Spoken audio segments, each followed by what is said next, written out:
running, I think. So mild. Mm-hmm. It's like a cold for most people. It was a sinus headache. Mm-hmm. All right. Nobody My artwork is not very good. I didn't get vaccinated. All right, here we go. Yeah. And I took ivermectin and hydroxychloroquine. Are we ready? And got right through Yep. it. All right. Hi, my name's Norm Ellis. This is the Adult One Bible Study at Grace Baptist Church. Glad to have you with us online and in our classroom. And today we're going to be in Exodus chapter 16 through 17. So have your Bibles ready there. If you are following along in our study course book, we'll be in session number 6, which starts on page 55. And we'll be talking about provision given. And these three are focal verses. The first one is provision, and that's chapter 16, 11 through 15. The second is instruction, chapter 16, verses 16 through 19. And the third point is going to be further provision, chapter 17, verses 1 through 6. And the main point is that God provides for His people's needs. Now, we'll have a word of prayer and we'll jump right into it. Thank you, God, for this day. Thank you for the opportunity we have to study your word. It is precious to us, Lord. Just thank you for the people that are online and people here in the class today. Just pray that you'd help open our minds to those truths you want us to get from the scriptures. And just thank you so much ahead of time for that. And pray that you be with those who are on their way to church right now. Keep them safe. And be with those that are sick and away from us right now, those that are traveling. Just pray that you'd watch over them as well. Thank you for all you've done in your Son's precious name. We pray. Amen. So you probably saw my chicken scratch over here. This is supposed to represent a baseball diamond. Well, you can see the rough shape of the diamond here, right? And of course, there's the catcher, there's the pitcher, there's first base, second base, shortstop, and third base, and left field, center field, and right field. And of course, the dotted line means, well, that's the fair play in this area. And we're going to use this here in a moment to get us started here, and we're going to be looking at an interesting old comedy sketch. Some of you may have heard it. Probably most people have at least heard it alluded to.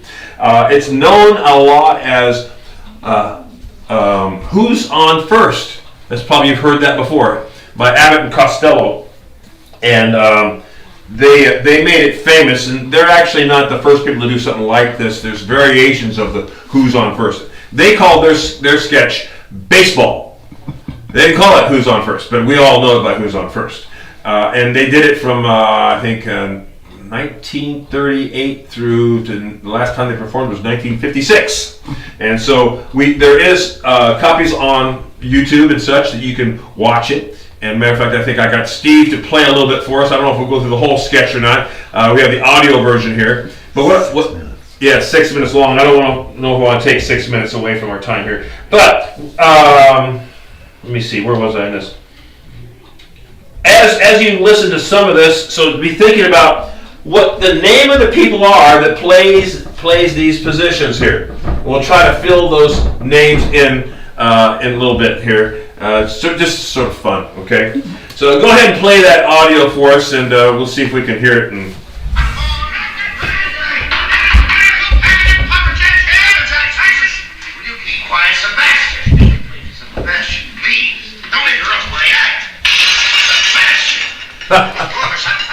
oh, he's going to explain, by the way, that baseball players use nicknames, but I think one of the other guy skips that. It's showing how you can misinterpret things. Will you excuse me from that, please? Thank you. What do you want to do? Look, Mr. Butters, right? What are you doing? I love baseball. Well, we all love baseball. When we get to St. Louis, will you tell me the guys' names on the team? So I go see them when they see those ballpark. The team, the Indians. All right, A lot of similar ones to this. all right, excuse me. All right, I want to find those names. As long as it's okay with them. Crazy about baseball. Now, will you stand still? Pick up your hat. Don't pick up your hat. Okay. Now, then you'll go and pay your popcorn and don't interrupt the act anymore? Yes, sir. All right. But you know, strange they seem they give ball players nowadays very peculiar names. Funny names, nicknames, but not as funny as my name, Sebastian Dinwiddie. Oh, yes. Oh, absolutely. Yes. Now, on the St. Louis team, we have who's on first, what's on second. I don't know who's on third. That's what I want to find out. I want you to tell me the names of the fellas on the St. Louis team. I'm telling you, who's on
second base? I'm not asking you who's on second. Who's on first? I don't know. He's on third. We're not talking about him.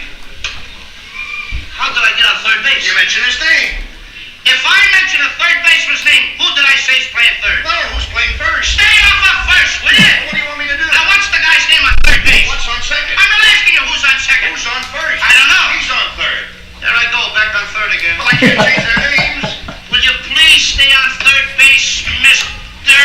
Broadhurst? Now, what is it you want? I forgot his name. What is the fella's name on third base? What is the fella's name on second base? I'm not asking you who's on second. Who's on first? I don't know. Third base.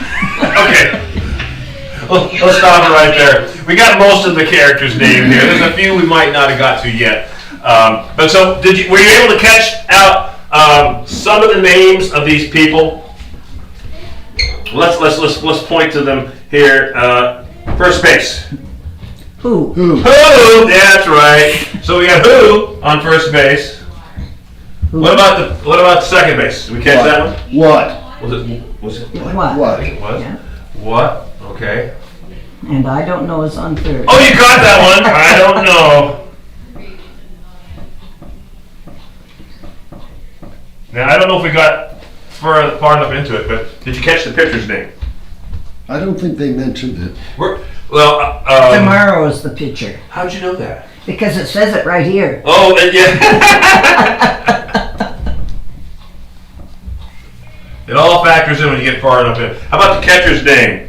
Did you catch the catcher's name? Today is Today. Oh, they gave you all those names? Okay. I Now, don't care is the here's- shortstop. I don't care. I don't care short. Yeah.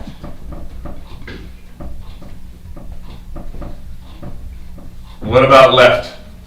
Well, it might say on the next page, but I don't think it does then. But left field was Y. We didn't get that far in the monologue, did we? And the center fielder, he is because. He was because.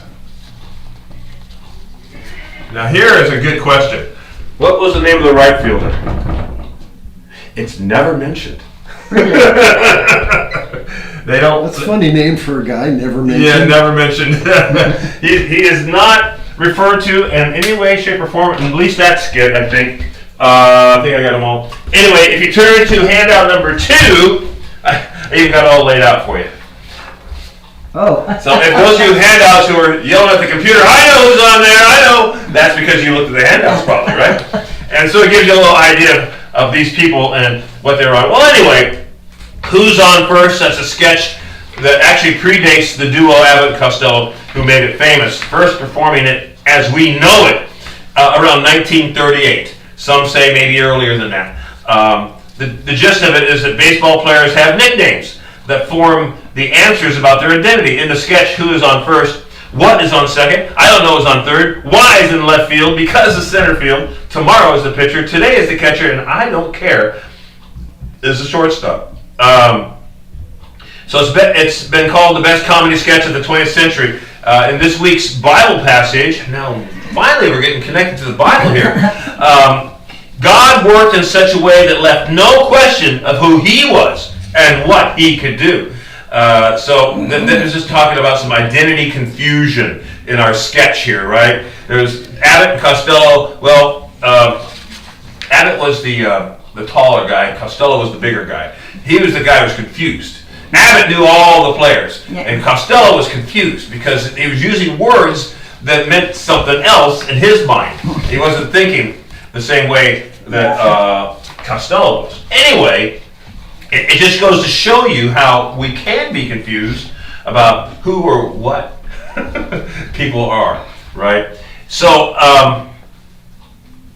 and I could never name all those because my mind wouldn't. I'd have to work on it to memorize that. But these guys had it down pretty good. Although it was said that every time they did the sketch, something was a little bit different. Sometimes they would change this or that because it's a long sketch. You get into it and you get carried away with it, and you may say or do something that's a little bit different the last time. So it's not always the same. I know there's a recent one that they redid it. Jerry Seinfeld was involved, and one or two other people was involved in that sketch. But anyway, people have tried to imitate Abbott and Costello, and they never can get the same genius, I think. But this baseball skit works because of the confusion around the players' identities, right? Most athletes work hard on their image and their performance. They want to make a name for themselves. They want to be known. In this session, the study today, we're going to see how God worked in a way that left no question about who He was and what He could do. We've been in our study. We have an outline here somewhere. There it is. And we're in chapter 16 and 17 today. And that follows under the first part of the education of God's people in the wilderness. Those of you online probably cannot quite see that poster. I apologize. But it's actually point number 3, education of God's people in the wilderness. And it encompasses from chapter 15 all the way through chapter 18. And we're looking at 16 and 17 a little bit today. So we talked about it last week, the big Exodus, right? And going through the Red Sea. That was exciting. And seeing how God provided for them. When they thought it was hopeless, they were between the sea and a very angry army of Egyptians that were ready to dice them into pieces and bring the remains back to Egypt, right? So we have something called Understanding the Context, and it is in our book. And I was going to look at that really quick, see if there was something. Oh yeah, there's several things here. So just to recap, we're going to recap a little bit here. It says, death had taken every firstborn son except for the Israelites, the people in the land of Goshen who followed God's command. God would provide safety for them. He would deliver them from this final plague, right? Pharaoh ordered all of Israelites out of Egypt after that. Get out, and I don't want to see you again. Leave, right? Along with all their herds and their flocks, and part of the wealth of Egypt left. After 430 years in Egypt, they left the only home these people had ever known. Before they left, the Egyptian neighbors had given them gold, silver, and treasure and clothing, which God had told the Israelites this would happen. Then Scripture says the Israelites went out of Egypt ready for battle. They were out in battle array, but they didn't have weapons. They didn't have training. They weren't soldiers per se. And this is probably referred to a troop formation type of thing. All that was talked about last week. And so this week I want to get back into this thing here. They were going on a 3-day journey. Almost sounds like an old Gilligan's Island 3-hour tour. But we talked also about what that meant. What did it mean if somebody says they're going on a 3-day journey? You remember that? What did that really mean? We weren't coming back. We weren't coming back, yes. The whole lock, stock, and barrel was leaving for a 3-day trip. Now, a 3-day trip usually meant a long trip. It doesn't mean exactly 3 days. It means we're going to leave. And we're going to, who knows when, be back, if ever. That's what it meant. And Pharaoh knew this. So when they all left, after he told them to leave, he had what? Second thoughts. Yes. Second thoughts. So that's why he went after them. We talked about that last week. So anyway, they went off this 3-day journey into the wilderness to offer sacrifices at Mount Sinai, which we don't know exactly where Mount Sinai is. We have a pretty good guess on the location. We'll talk about that in a moment. But there's 2 phrases it talks about. It stands out in the sentence we talked about. It says, first, the people of this era commonly use this 3-day journey to refer metaphorically to a substantial trip. Someone would take for an intended or important purpose, lasts a lot longer than 3 days. It's normally, you would know that. And so it would explain why Pharaoh was resistant, right? Second, Moses was asked what his people would be allowed to go into the wilderness, that he wanted them to be allowed to do that, right? And so that was the second part of this whole thing. The challenging conditions of the wilderness region figure prominently in today's study. And this is the beginning of this wandering time in the wilderness. And let me see. Where was I in this thing? Talked about the outline. Oh, there we go. So God's people were to obediently follow God's leadership, is what the whole thing was about. And exactly where did they go? Everybody wants to know this. We don't know exactly how they went. There's several good theories, though. If you look at your handout, I think it's handout number 3. there is a map, and the map gives us some indications.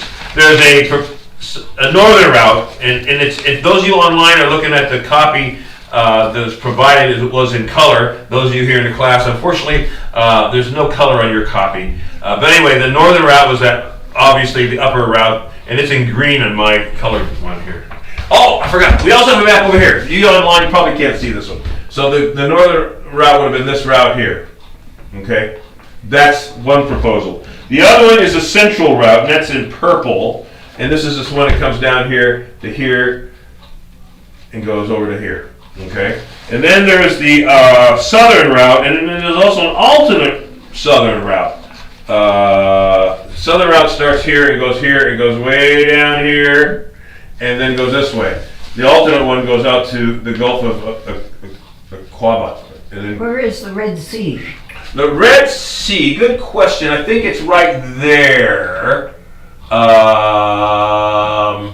It doesn't show it well on this map. That's the bad thing. So I'd have to look it up in my Bible map. Let me see that really quick here. The Exodus, I should be able to find it. I meant to do that before this. I apologize. Oh, that's all right. I know that they walked there. There we go. Okay. Oops, it went to an airplane. You know, this doesn't show it well either. Yeah. So it wasn't far. Let's see. I mean.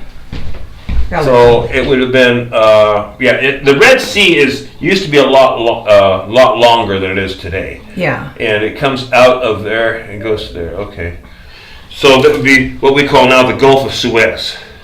This area here. Yeah. Oh. Apparently. They changed names. Yeah. Too bad. But you see, it used to extend down a lot further, and they think Is that one? So the Great Bitter Lake could be that area as well. Yeah. I apologize. I meant to find a little bit better map on that. So this area here probably is where it was they crossed. Yeah. It would be my Is best it guess. northern end somewhere? Yeah. So the purple route and the red route has, in my opinion, the best votes. This northern route, I'm not too sure what they're referring to there. And then, where is Mount Sinai? Well, we have several candidates. One of them, and I think this is the predominant one, is down here on the Sinai Peninsula. You know, there's also one over here. It could be that one. And I think there might have been a third candidate, but I don't see it here. But I think this is probably the predominant one down here, which most of the things. So that's why I'm saying this southern route is probably the one that's. If this is Mount Sinai, that would be the main one. We have indications in the text about where it could have been. Sadly, those names have also changed. Well, God had gotten very tired of them complaining Yeah, for well- 40 years. Well, you're jumping ahead, but yes. Anyway, so that just gives you some indication. I did want to touch on that, even though there is a little bit of wondering, well, is that really this route or that route? It doesn't make any difference because it was the fact that God was leading them and they needed to follow, be obedient. But let's look at the first point here. The first point is called provision. And so for the first 5 verses, I want you to listen to God's response to Israel's complaints, like you talked about. They're whining, they're complaining, and that He heard them. And we're going to look at number 1. And let me see, did I have number 1? No, I got number 2. Who's got number 1? That would be Steve. Could you read that for us? And like I said, listen for God's response to Israel's complaints. Go ahead. 11 through 15. This is chapter 16, verses 11 through 15, for those of you online. The Lord said to Moses, I have heard the grumbling of the Israelites. Tell them, at twilight you will eat meat, and in the morning you will be filled with bread. Then you will know that I am the Lord your God. That evening quail came and covered the camp, and in the morning there was a layer of dew around the camp. When the dew was gone, thin flakes like frost on the ground appeared on the desert floor. When the Israelites saw it, they said to each other, What is it? For they did not know what it is. Moses said to them, It is the bread the Lord has given you to eat. So, I didn't talk about this, but it led them to an area called Elam. Elim. And there was 12 springs of water and 70 date palms, and they camped there beside the water. So they basically it was an oasis. And so he led them to this oasis.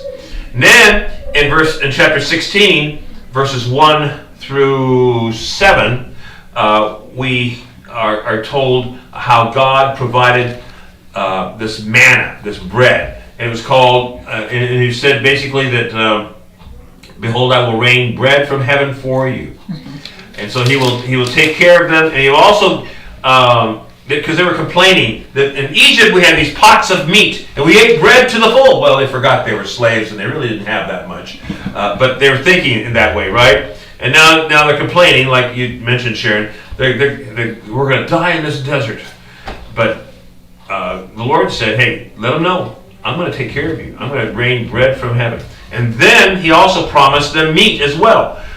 He says, I'm going to give you meat in the evening and bread in full in the morning. So these guys were complaining, and God says, I'm going to take care of you. Be patient. It's coming, right? Coming. And so when we read these verses, it's the ones that Steve just read for us.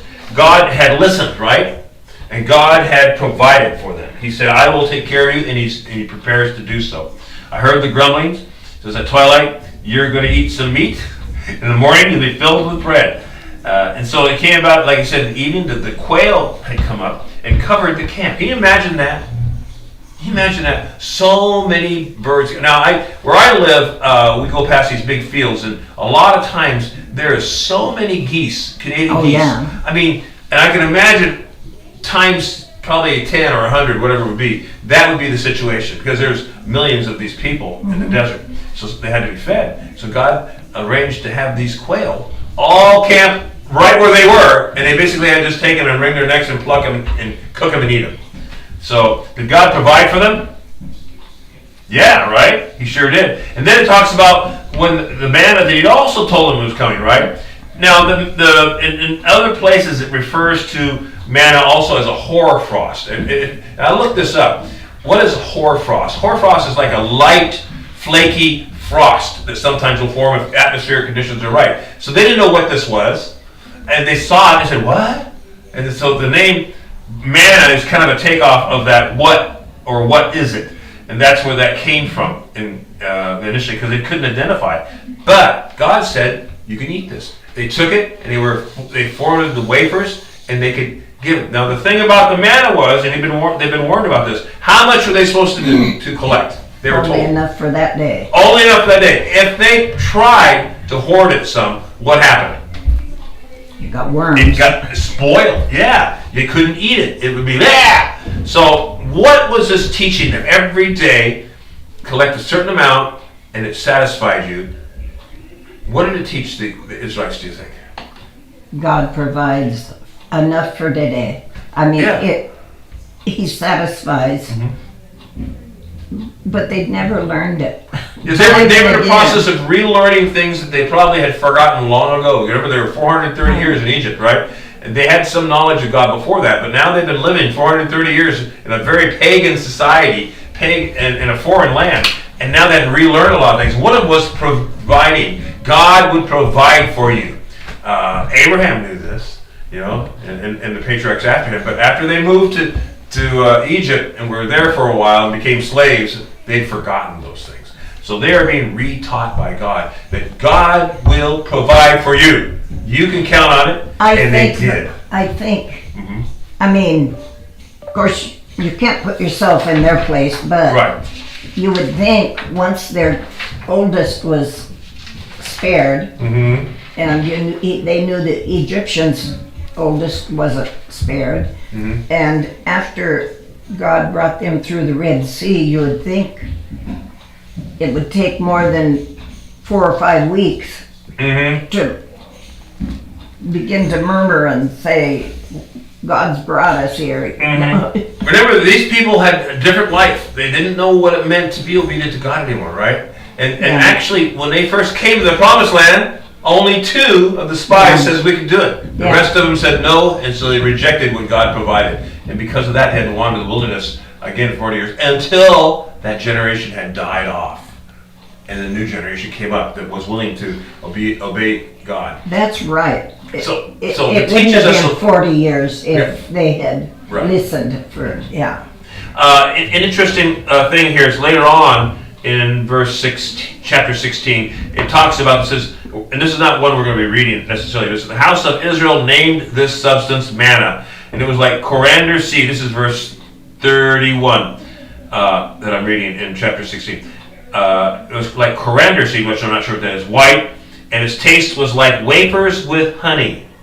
God not only provided substance, but He provided substance that tasted good.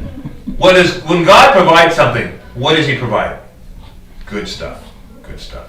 But it's like you with the strawberries. Yeah, After eating, they grumbled about that too. the taste of it after, yeah. And they ate manna for 40 years, every day the same way, except on Friday. Then they gathered twice as much, because on the Sabbath, on the Saturday, there was no manna on the ground. Yeah. And the first time they didn't believe God. Some of them didn't. And they didn't collect enough. They were hungry because they didn't trust God, because they thought it would spoil, but it would not spoil. And on only that day it would last until the next. Yeah. And that was amazing how God did this. They ate manna every day for 40 years in the wilderness, until they came to the border of the land of Canaan, and then it ceased at that point. Isn't that amazing? Anyway, that's a little history on manna there. Can you imagine just picking your food up off the ground though? Well, you ate what you had to eat back Yeah, then. yeah. We had the convenience of Safeway stores and such, I and know. refrigeration. They didn't have any of that. You know, Think of when you go picking mushrooms, they're right off the ground. That's You true. just have to Make sure it's the right one. wash them up, yeah. Yeah. But anyway, so, and it says, in the last verse of what you read, Steve, was when they said, what is it? It says, it is the bread which the Lord has given you to eat. Now, and they had to do it daily. Those terms have any kind of remembrance later on. Jesus' prayer, Oh, the model prayer is called, like people call it the Lord's Prayer a lot of times. Give us this day our daily bread, which is a reflection on how every day we depend on you, God. You know, and so it's symbolism there. It's symbolism saying every day you depend on God, you should thank Him for what He's done for you, right? And that's the exciting thing, is knowing that God cares so much.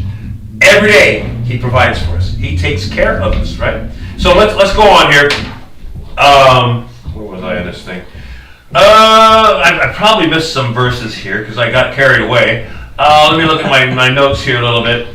So let's what are some things that stood out to you in these verses? And I kind of covered them already, right? God heard their grumblings. He even told them ahead of time, I'm going to take care of you because I've heard your grumblings, right? And He provided meat. And then the next day He provided bread. And those are the two things they were grumbling about. We had pots of meat, you know, in Egypt. We don't have it here. We had bread more than enough to eat. And He gave them all they needed. So what does that tell you about God? What kind of God is God? He'll provide what we need. Exactly right. He is a God who provides for His Very children. benevolent. Yes. He loves His children. We are His adopted children as Christians, aren't we? And so He cares for us. And today it's the same for us today. So God indeed did hear Israel's complaints, and He promised to respond, and He did respond. I got some additional verses here I wanted to read. I think they're also covered in my, yes, they're in my notes here somewhere. Additional verses, here we go. Where was I? So, out of God's grace. Now, did Israel do something to deserve this? No. He chose them because of the kindness of His heart. So, out of His grace, just like Christians are saved by grace, right? So, out of His grace, He provided them with the food that they wanted, right? This showed His sovereign rule, but also shows His compassionate provision, like you guys had already said. The provision of the quail is only mentioned here in Numbers 11, 31 through 32, and Psalms 105, 40, which I was going to read those really quick. And it says, Now there went forth a wind from the Lord, and it brought quail from the sea, and it let them fall beside the camp, about a day's journey on this side and a day's journey on the other side. All around the camp, about 2 cubits deep on the surface of the ground. The people spent all day and all night and the next day gathering the quail, who had numbered at least 10 homers. Now, I'm not sure what a homer is. I was going to look that up and I forgot to. And then they spread them out for themselves all around the camp. So these quail that came, this is apparently a second event here. God provided, and this is how much he provided. A cubit, I think, was a hand span. I'm not sure about that. It was 2 cubits high. It was piled that high all around. Imagine that. Wow. In Psalms 105:40, in this particular psalm, it's a praise psalm, and they're looking at all the things that God had done for them. Okay, and so one of the things that they listed in this praise psalm is the children of Israel during the Exodus, they asked, and God brought quail and satisfied them with the bread of heaven. So not only they were recounting this, they were praising God, that not only the quail, but also the bread of heaven, manna. So anyway, that showed his compassionate provision. It also showed his sovereign rule. He caused those quail to do that for them. So this is probably not a regular event, the quail part, but a one-time gift from God, and perhaps a second time as recounted in Numbers. Unless Numbers is talking about the same account. Also, like I said, Psalms 105, verse 40. It was probably not a regular event, but we don't know for a fact. But it does talk about that. The main focus throughout the wilderness years, though, is placed on manna, the manna. And in addition to the quail, God provided again in the morning. When the Israelites came out of their tent, they saw a layer of fine flakes cover the ground. The name manna comes from the Hebrew for what? What is that? What is this? Now, there's been several attempts to try to explain what manna was from natural stuff. It could be there's some way that God used those natural things to create this thing. They don't know. But the fact that it was enough for this huge mass of people every day, only where they were, is an amazing thing that God did, regardless of how it got there. You know? He must have put vitamins, nutrients in it so that they stayed healthy for all that time. A lot of times you see on TV these things where they advertise these superfoods. Oh, yeah. This was the ultimate superfood. Yeah, it had to be. It was. Anyway, so what is it is what that basically means. And Moses called it the bread which the Lord had given you. And it can be found every morning except Sabbath. God sent twice as much the day before each Sabbath so that people could honor his day.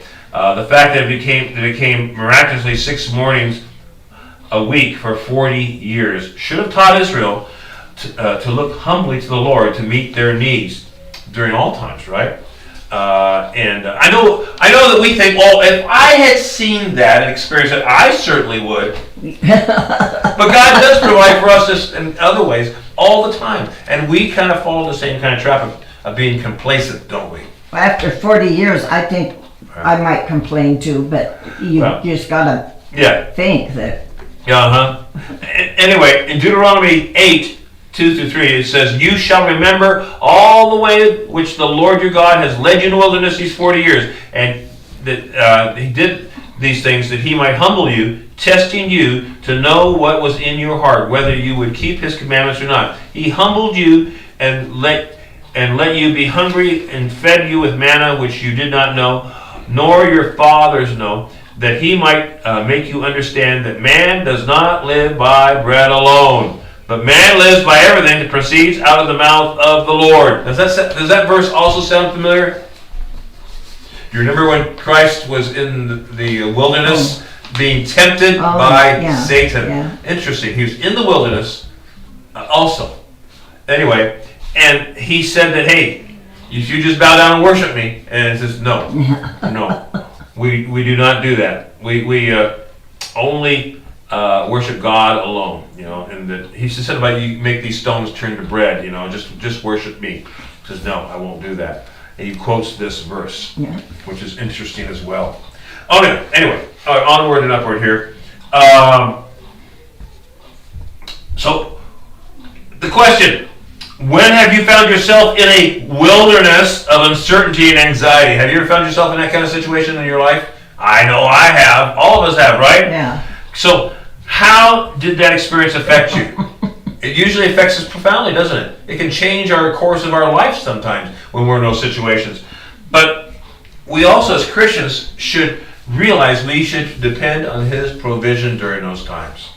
And when we do, it gives us insight into God's character because He provides for us, doesn't He? When my husband left, Mm-hmm. that day it snowed,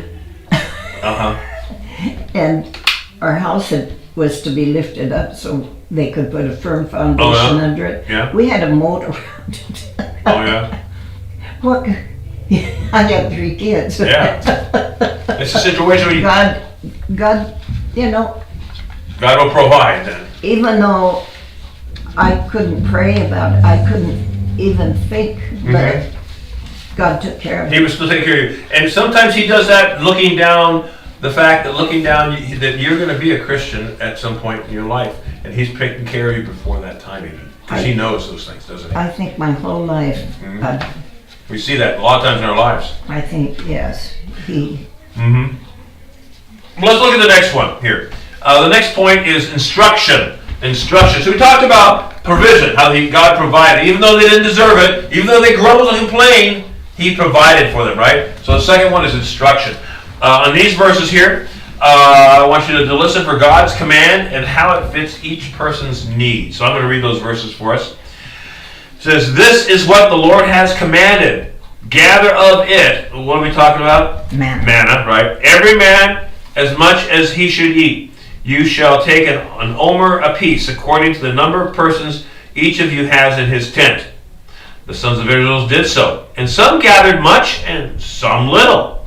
And when they measured it with an omer, he who had gathered much had no excess, and he who had gathered little had no lack. Every man gathered as much as he should eat. And Moses said to them, "Let no man leave any of it until morning." So again, we're seeing some very specific instructions about this provision, right? So basically, again, who was it that supplied the needed food for them? God. God did, right? Yeah. And it says God supplied the need so he has the authority to set the guidelines for the collecting of the manna. Can't complain. God's given it to you. Follow His instructions, right? Excuse me.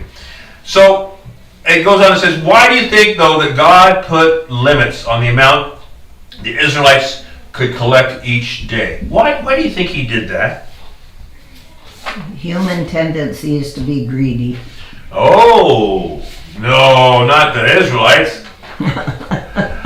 Yeah, that happens, doesn't it? Do we have a tendency sometimes to follow our baser instincts? Oh yeah, sometimes. We do, don't we? So, as much as they needed, and the commentary talks about that aspect of it here, and I was going to read that here. So, God provided for our needs, not our prideful wants or the demands for security through abundance. The Israelites were commanded to gather only enough for the day, which is contrary to human nature or wisdom even, which demands that we save for that rainy day. Yeah. But God was teaching them what? To rely on Him every day. Every day. Not just on Sundays or Sabbath days or whatever, but every day. This is a daily thing. When we are taught something on a daily basis, do we learn it pretty well? Usually we do. Repetition. Yeah. If every day your child goes to school and they're taught the alphabet, let's say when they're in first grade or whatever it is, kindergarten or whatever it is, do they learn that pretty good? Yeah. They do, don't they? Because that repetition every day becomes part of our normal routine. And that's what God was trying to help them to do. Anyway, so here's teaching them to do that. The Lord said they could eat until they were full, in verse 12. But since full is subjective, He specified an average of an omer, about 2 quarts. There we go. An omer is 2 quarts. That was there somewhere. For each person. So some would eat more and some would eat less, but it all was an average type of thing. So there is an interesting also parallel. The manna in heaven, the manna from heaven was given to them. And also eating of the unleavened bread before they left it during Egypt's time. And also what else? The Lord's Supper. Yeah. There's a connection between all these things, isn't there?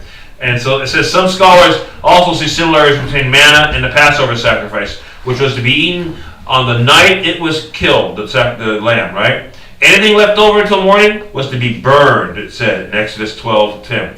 Evidently, this was because it was a holy sacrifice. By eating it, the people set themselves apart as being God's holy people. The manna was not a sacrifice, but is meant to point to God's provision of a Messiah, eventually, who would deliver, right? Who would give his life as a spiritual bread for those who would believe. As the Passover sacrifice pointed ahead to the fulfillment of Christ, so did God's provision of the bread from heaven.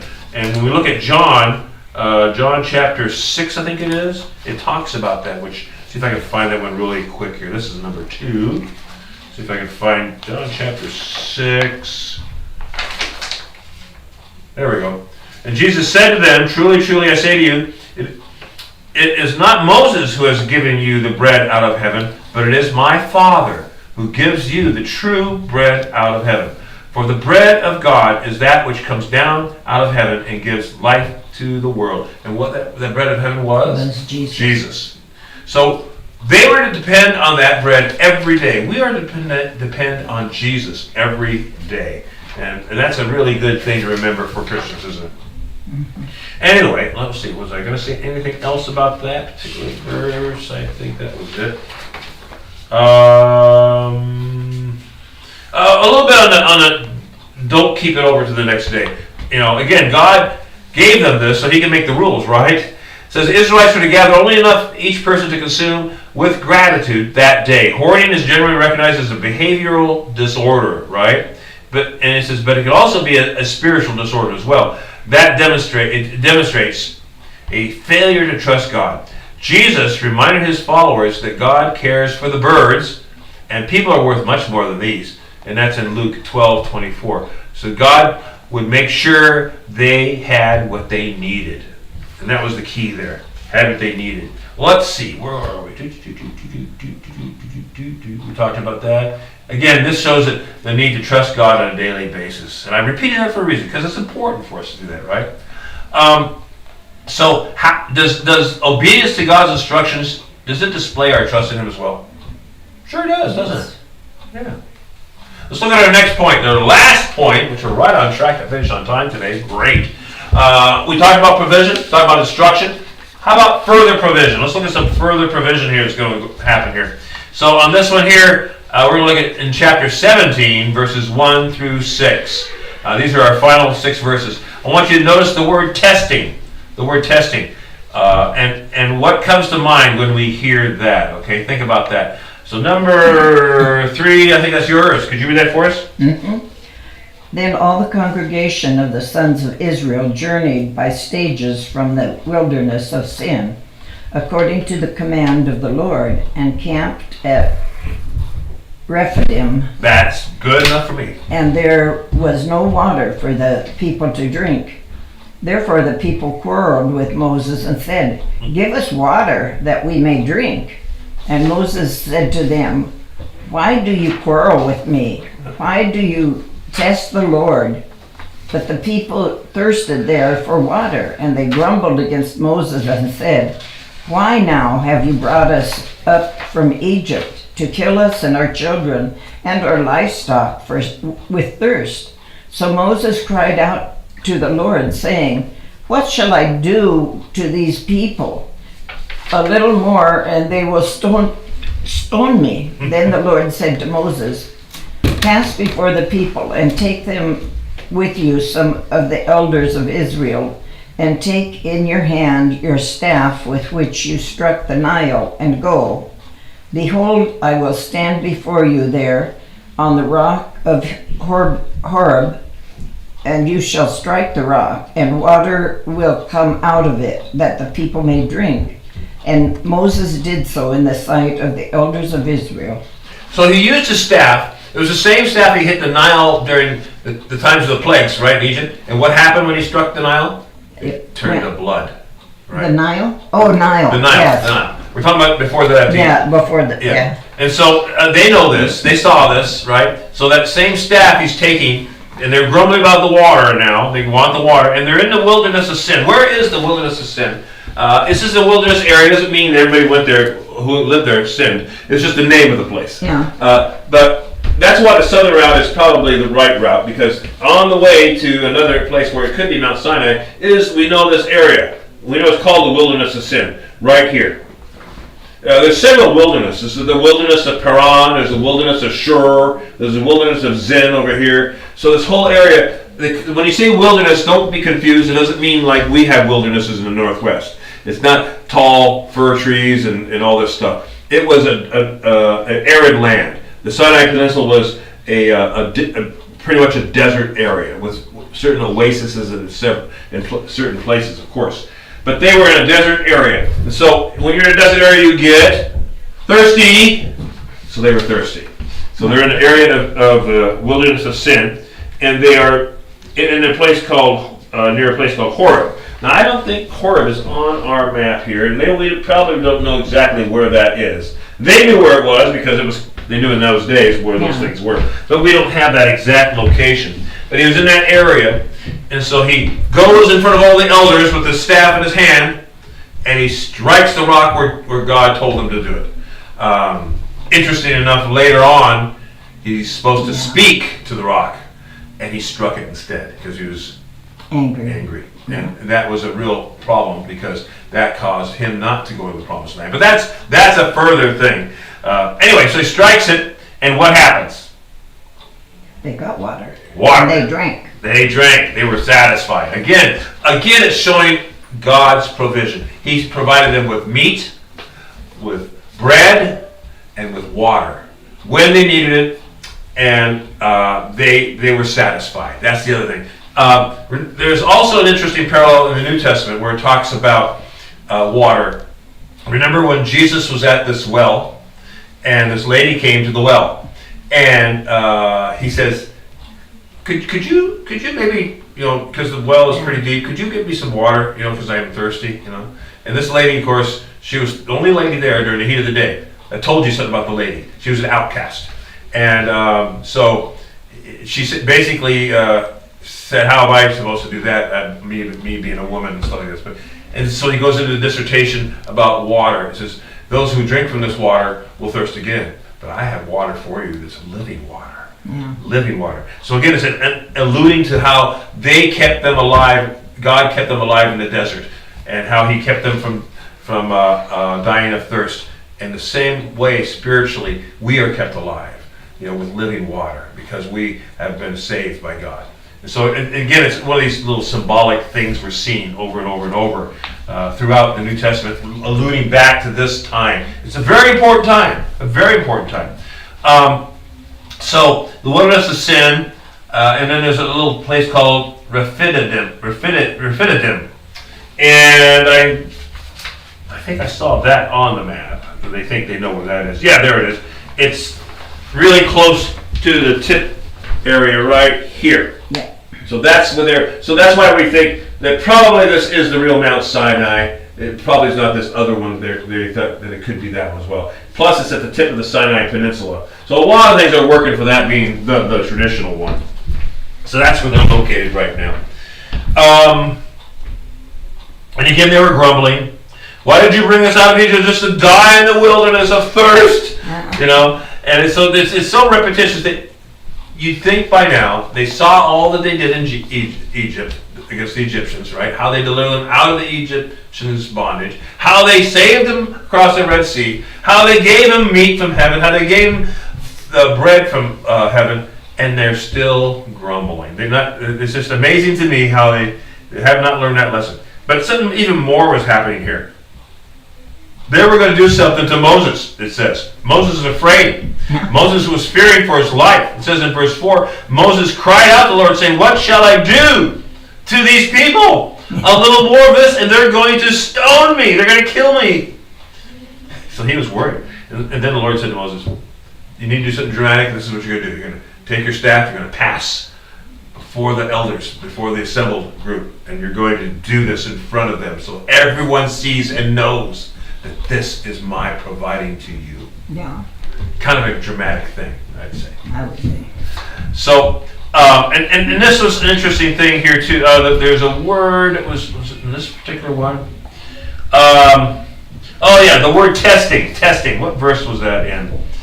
Oh, there it is. I think I found it. Verse 2. So therefore the people quarreled with Moses and said, "Give us water that we may drink." And Moses said to them, "Why do you quarrel with me? Why do you test the Lord?" Now what does that mean? The word test the Lord here. Moses admitted it wasn't him doing this, it was God. That's true. It talks about this here in the commentary notes I was reading. Moses had cautioned the people that their words amounted to testing God, the testing of God. The Hebrew word for test is nisa. That was one word from another, but it's related to mesah in verse 7, which is I don't have that here, so I'm not going to worry about that one right now. But God tests His people. He does it to train them in godliness. To test means to refine, to get better. And that's the way God does that for us, right? And it's talked about in Exodus 20:20, also in Deuteronomy 8:16, and Psalms 27:2. We're not going to read those, and also Psalm 66:10. It talks about it. However, when you test God, that usually means you are doubting His faithfulness or you're defying His authority. So there's a difference, isn't there? When you are being tested by God, you're being tried, you're being refined. But when you're testing God, you're doubting or defying His authority. Also, it may be that you're trying to manipulate God. Now, we see people do that a lot. Well, God, if you do this for me now, I'll do this for you later. You know, does that ever work? No. No, it doesn't. And we do that a lot of times in our own lives. And so you probably heard this. If you really loved me, you do this for me. Oh yeah. And it's just a similar thing. And that's when you're basically showing faithlessness. There we go. That's the word I was trying to find. Get out of my mouth there.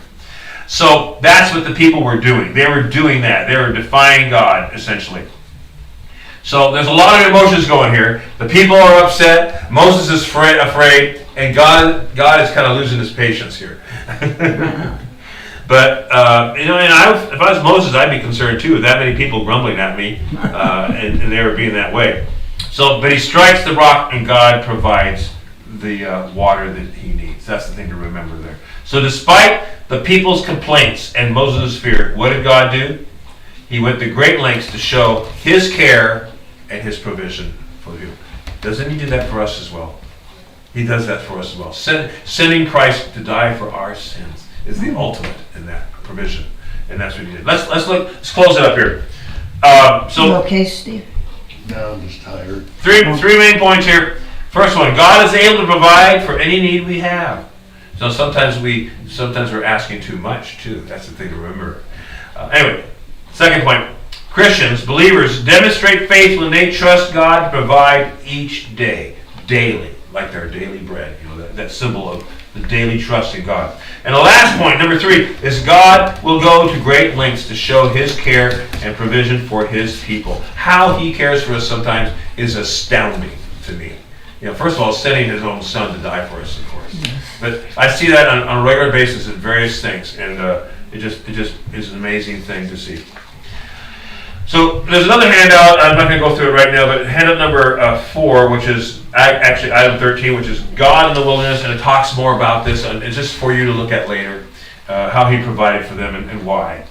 And then, so we can learn from our lesson today to trust God, to not test Him, but to respond to His testing of being refined more for His good pleasure, if you will, to be that servant of God that we need to be for Him.